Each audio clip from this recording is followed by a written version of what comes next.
Bienvenidos a otro estudio de la Palabra de Dios, en esta serie titulada Ejercicios para la Piedad. Estoy hablando de la cuarta parte del capítulo sobre la devoción personal. Una de las metas del discipulado es llegar a ser como nuestro Maestro, ¿no es cierto? Con la guía, el poder del Espíritu Santo y la aplicación de la verdad a nuestra vida, vamos siendo transformados para ser cada vez más semejantes al Salvador, quien fue el ejemplo supremo de sabiduría en su liderazgo, ejemplo supremo de sabiduría en sus relaciones interpersonales, en su participación en la sociedad, aún en la confrontación con sus enemigos.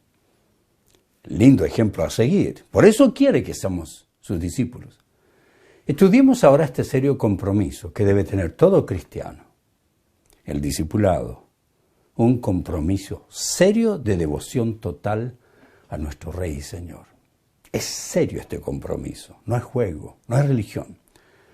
Escuche este principio. Las congregaciones están compuestas por perdidos y salvados. La Iglesia de Cristo está compuesta solamente por los salvados, pero pueden ser parte de ella creyentes indiferentes, cristianos mediocres o discípulos obedientes. ¿Qué es usted? Jesús enseñó que todos los que quieren ser sus discípulos deben tener un compromiso total con Él. Él puso las condiciones. Nosotros no podemos ponerlas. A Cristo no le interesaba ser seguido por multitudes emocionadas. Él quería ser seguido por discípulos totalmente sometidos a su señorío. Él lo dijo con claridad. Note, una gran multitud seguía a Jesús. Se dio vuelta y les dijo, si quieres ser mi discípulo, debes aborrecer a los demás, a tu padre, madre, esposa, hijos, hermanos y hermanas. Sí, hasta tu propia vida. De lo contrario, no puedes ser mi discípulo. Además, si no cargas tu propia cruz y me sigues, no puedes ser mi discípulo. ¿Hay palabras más claras que esta? Pregunta, ¿es usted un discípulo de Cristo? Jesús busca personas que estén dispuestas a entregarle toda su devoción, pues no existe cristiano más amargado que el mediocre que no tiene compromiso serio con el discipulado y no toma a su Señor en serio. Tristemente, por eso algunas personas nunca aprenden a vivir. Existe una gran diferencia entre la salvación que recibimos por gracia y que es totalmente gratuita, y el discipulado, que es nuestra decisión y es muy costoso, muy costoso. En los evangelios sinópticos, Mateo, Marcos y Lucas, notamos que el énfasis está en lo costoso que es seguir al Señor como un verdadero discípulo. En el Evangelio de Juan, el énfasis está en la gratuidad del Evangelio al creer en Cristo y la maravillosa salvación que nos entrega por gracia. Ahora, todos los llamados por Cristo fueron motivados, dirigidos, exigidos a convertirse en discípulos. Yo no sé por qué hoy no lo hacemos en los templos. El plan de Jesucristo era que todos se conviertan en discípulos con profundo amor por Él, por sus enseñanzas, amor por sus vidas, por el plan de Dios, y que todos amen la gente. Esto no era solo porque Él determinó que con ese sistema de vida llevaría a cabo su plan de salvación para el mundo, sino porque Él también diseñó que de esa forma el cristiano obtenga su madurez y su realización. Por eso muchos cristianos no saben cómo enfrentar la vida, porque asisten a templos donde no son enseñados. No ha existido otro maestro como Jesús. Aún la gente decía, este no enseña como los demás. Hasta el día de hoy sus enseñanzas siguen transformando vidas. Sus palabras, sus actitudes, su ejemplo, sus milagros, sus miradas, sus correcciones.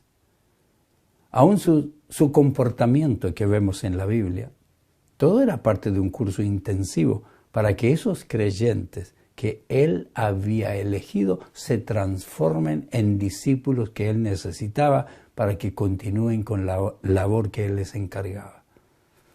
Es lo mismo con nosotros. No sea un cristiano mediocre. Jesucristo tuvo éxito en su labor, aunque uno de los llamados fue un engañador. Los demás cometían errores, tenían intereses diferentes, querían utilizar métodos distintos y aún pasaron por momentos de resistencia. Jesús regularmente tenía que volver a repetirles las mismas lecciones. Y aún así, uno le negó. Todos se confundieron y después de su muerte estaban volviendo a sus labores creyendo que todo era un fracaso y que había terminado. Todos pensaban que su rey había sido asesinado y que por lo tanto el reino de Dios, tal como ellos lo concebían, nunca podría ser instalado. Pero Jesús terminó su labor con excelencia. Jesús cumplió su propósito. Siempre hizo la voluntad de su Padre. Dejó todo preparado para que los discípulos, los cristianos maduros, no los creyentes indiferentes, nosotros, los maduros, los que amamos a Dios, los que queremos vivir la vida cristiana, seamos quienes desarrollamos su cuerpo, la iglesia de Cristo en este mundo, y nos convirtamos en discípulos que vivimos vidas contentas, realizadas, con confianza, que esperamos que nuestro Señor nos lleve a las moradas eternas que Él fue a preparar. Pero mientras tanto aquí sabemos relacionarnos con los demás, sabemos lo que permitimos, lo que rechazamos. Además recibiremos recompensas que podremos disfrutar aquellos que amamos al Señor. La primera demanda de Cristo para quienes quieren tener devoción total, para quienes quieren convertirse en un discípulo verdadero, es: determinen que su más grande lealtad la tendrán con su Rey y Señor, nadie más. Jesús dijo a sus discípulos que debían aborrecer a su padre, su madre, esposa, hijos, hermanos y hermanas. Cuidado, esto no significa que deben despreciar a sus familias, no significa que deben irrespetar la autoridad, tampoco ignorar a sus cónyuges. Significa que debemos amar a Dios, a Él, por sobre toda persona, aquí, sobre toda cosa, sobre toda institución. Cristo debe estar arriba, pues cuando le amamos a Él primero, todas las demás lealtades, hijos, padres, madre, empleadores, permiten ser amados. Esto nos permite amarles. No basado en los principios de la sociedad, sino en el amor divino. No existen padres, hijos, cónyuges, abuelos más amados que aquellos que reciben el amor de quienes, por sobre todo, realmente aman a Dios. Ser amado por quien ama a Dios, por quien es un discípulo de Cristo, es maravilloso. Es maravilloso, queridos. La segunda demanda de Cristo para quienes quieren tener devoción total, que es nuestra obligación, y convertirse en un verdadero discípulo es esta: determinen que amarán a Dios, más a Dios que a su propia vida.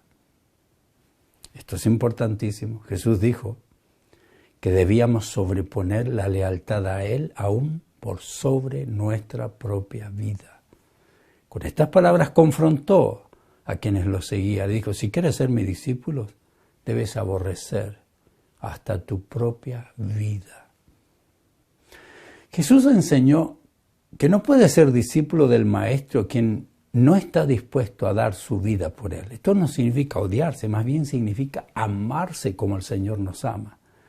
Jesús se declara nuestro amigo. Lo comprobó porque Él dio su vida por nosotros y lo mismo demanda de sus discípulos.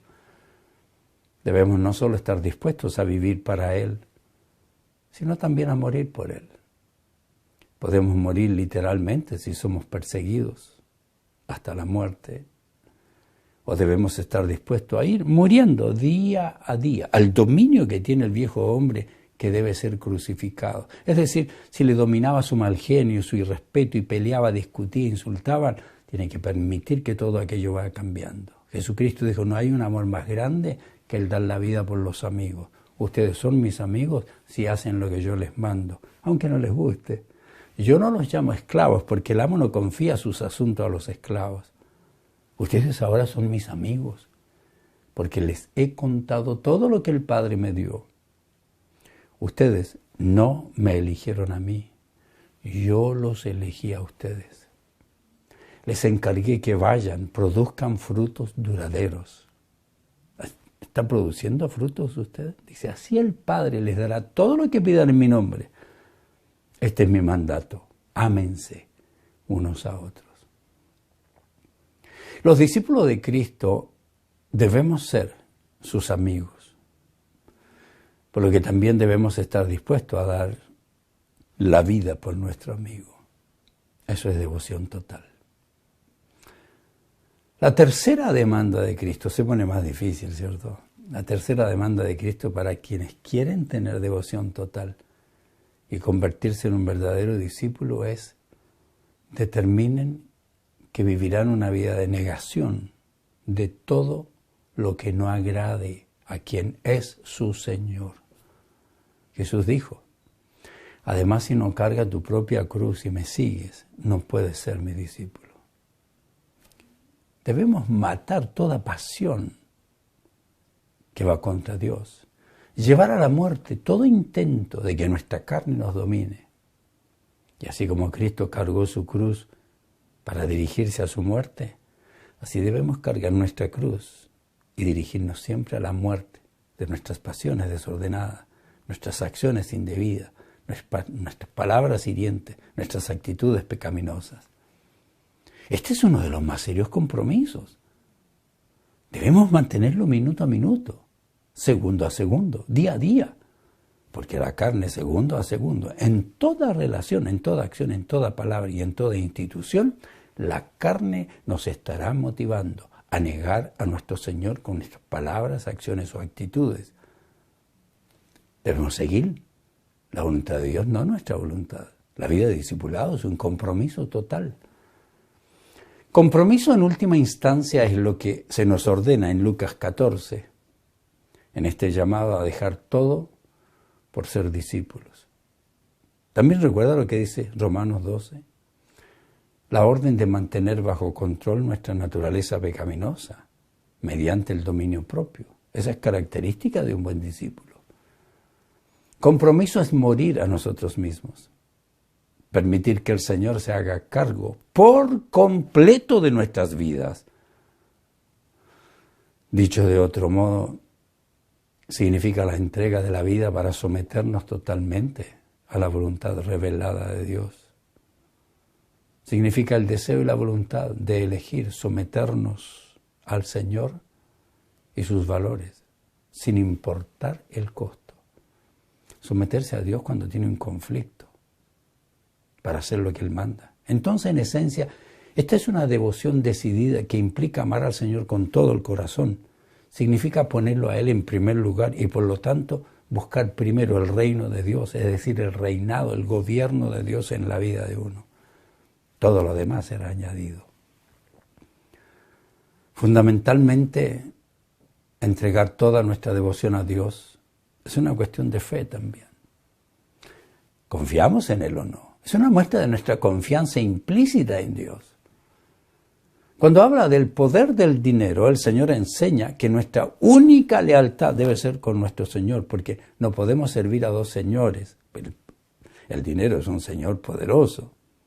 El dinero es un señor dominante que puede atraparnos. Y aún en las áreas económicas que tanto nos presionan, debemos entregar el señorío a Cristo. Eso es lo que Cristo ordena.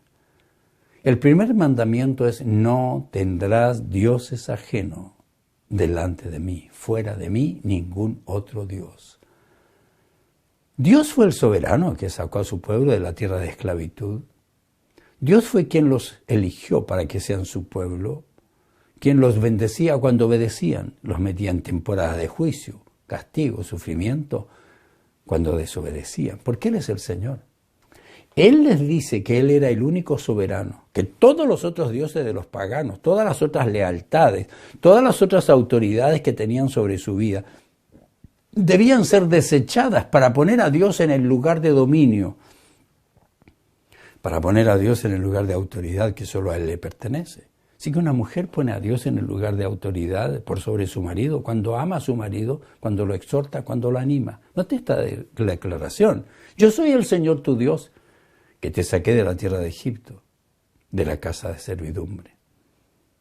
La orden para ellos era dejar de vivir de la manera antigua, igual para nosotros, comenzar de nuevo, basado en una confianza y lealtad total con el Dios de Israel, el Señor de nuestra iglesia, de nuestra vida. Dios les está diciendo, yo les he dado muchas muestras de lo que puedo hacer por ustedes, lo que les demuestra con suficiente claridad que en cualquier lugar, les demuestra con claridad que en cualquier momento, contra cualquier enemigo, bajo cualquier privación, solo yo soy quien puede protegerles y proveer para ustedes todo lo necesario.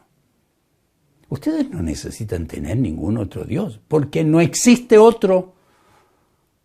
Pero no tengan ídolos, porque sus mujeres, sus hijos, se pueden convertir en ídolos. El otro mandamiento, Dios le dijo a Israel que lo sirviera exclusivamente a Él, no solamente porque se lo debían, sino también porque Él era digno de su entera y exclusiva confianza. En última instancia, entonces, todos los mandamientos, principios, todas las promesas, se resumen en esta gran verdad que Jesús resumió maravillosamente con estas importantes palabras. Ama al Señor tu Dios con todo tu corazón, con toda tu alma, con toda tu mente. Este es el primer mandamiento y el más importante. Extraordinario, ¿no es cierto? Es que Dios no soporta la falta de devoción. Dios no se alegra en la falta de compromiso de sus hijos. No puede bendecirlos. La falta de compromiso inhabilita, deja a la persona esclavizada a valores incorrectos, que a su vez crean amores incorrectos, prioridades incorrectas, actividades incorrectas. El resultado es que cuando se enfrenta a decisiones costosas, cuando se enfrenta a decisiones difíciles, el creyente parcialmente devoto o de doble ánimo nunca va a poder tomar las decisiones correctas. Mientras que una persona totalmente devota, una devoción de compromiso con un solo propósito, le da a uno la libertad de tomar decisiones correctas a través de un nuevo conjunto de condiciones celestiales, de valores eternos, que dan forma a nuestro nuevo sistema de pensamiento para ordenar nuestras actividades y prioridades, amistades, de una manera distinta.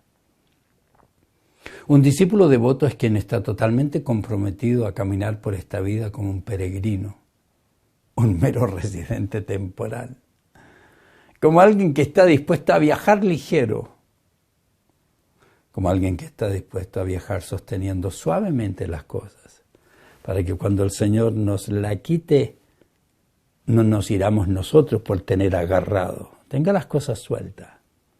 A medida que el Salvador dirige o guía, el devoto de su Maestro está dispuesto a hacer lo que la persona de doble ánimo se niega a hacer.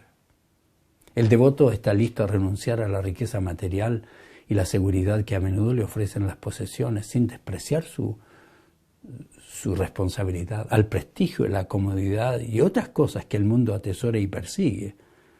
Con su tesoro en el cielo, sus ojos en el Salvador, el discípulo devoto no trabaja por un tesoro en la tierra o por un alto nivel de vida, sino que puede, como el Señor le pida que lo haga, vivir sin posición, poder, sin posesiones, sin popularidad, tener todo lo necesario, o tener mucho, tener abundancia, ser rico. Pero todo le pertenece a quien es el Señor, el dueño, y quien todo lo da para que lo administremos con sabiduría. Nadie se convierte en discípulo por solo tener deseo de serlo. Tampoco por pedir a Cristo, hazme tu discípulo, hazme tu discípulo.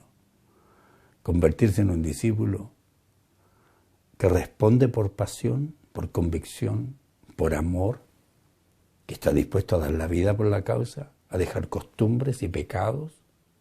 No es un asunto emocional, es un asunto de decisión, de disciplina. Estas son algunas de las determinaciones que debemos tomar si deseamos vivir como discípulos. Primero, debemos apropiarnos de la salvación que Dios nos entrega solo por su gracia y que nos incluye en el reino de Dios. No puede ser discípulo alguien que no conoce a Cristo, obvio. Segundo, porque el Espíritu Santo nos pone el querer como el hacer de su buena voluntad. Debemos realizar una elección personal, apasionada y feliz, con la firme intención de someternos a la máxima lealtad a quien debe ser el Señor de nuestras vidas. El Señor pone el querer como el hacer. Nosotros tenemos que responder. Los hijos vivos desean comer, vivir. Tercero, debemos elegir someternos a la autoridad y discipulado de líderes bien entrenados, que saben interpretar las Escrituras, que viven con integridad, las enseñan regularmente con sabiduría y autoridad. No se someta a líderes mal preparados. Sinceramente va a ser engañado o nunca va a madurar. Cuarto, debemos elegir una actitud de sumisión al señorío de Cristo y su voluntad y autoridad soberana en forma feliz, permanente y voluntaria. Por eso Él pone el querer como el hacer. Quinto, debemos conocer el sistema de valores y doctrinas que Dios ha revelado, determinar cambiar todo nuestro sistema de pensamiento y hacer todo esfuerzo por entender bien las doctrinas y la ética bíblica. Eso debemos hacerlo. Nadie puede hacer lo que desconoce, practicar bien lo que conoce mal. Sexto, debemos realizar constantes y regulares evaluaciones que nos permitan determinar si estamos respondiendo bien al discipulado y si nos estamos dirigiendo sabia y consistentemente a la madurez cristiana. Si usted estudia conmigo, eso tiene que analizarlo. ¿Está creciendo? ¿Está aplicando la verdad o solo está escuchando? Conclusión. No tenemos la opción de elegir si somos discípulos o no. Dios demanda que dejemos de ser creyentes indiferentes y nos convirtamos en discípulos obedientes. ¿Está listo a hacerlo usted? Si no sabe cómo hacerlo, nosotros le ayudamos. Tenemos muchos materiales para ayudar a entender la voluntad de Dios, para que usted decida aprenderla, practicarla, enseñarla y defenderla. Que Dios le bendiga.